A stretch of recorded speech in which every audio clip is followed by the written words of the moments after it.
this video, I'm going to show you how you can easily set up a quick method to check the grayscale values of any image that you're working on.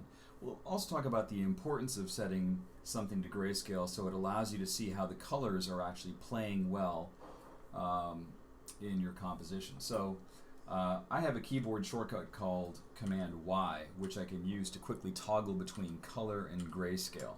And the way I set that up was by going up to View, Proof Setup, Custom, and set the device to simulate to working gray. There are different profiles that you can use. You probably have it already set to working CMYK, which is good when you're trying to check your colors for print, but more often than not while I'm working, I like to go ahead and do a grayscale comparison to see where I can push my colors a little bit more. So in this piece, when I look at the color version of the image, I see some white, I see some medium, and I see some dark gray values, but the characters that are on the ring here could probably be pushed a little bit more in terms of contrast. So it may not be so obvious when you're looking at something in color, but when you look at the same image in black and white, you'll see that the color that these characters have is very similar to the color behind them. And I just want to push that a little bit more.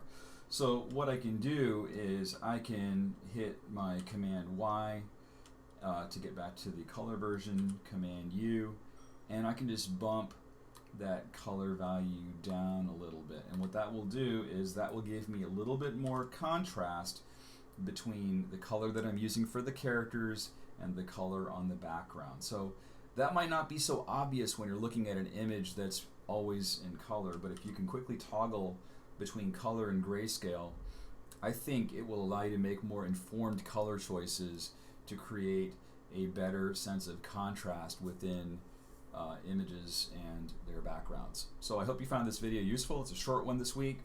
Let me know what you think in the comments below. And as always, I hope you've learned something. Thanks for watching.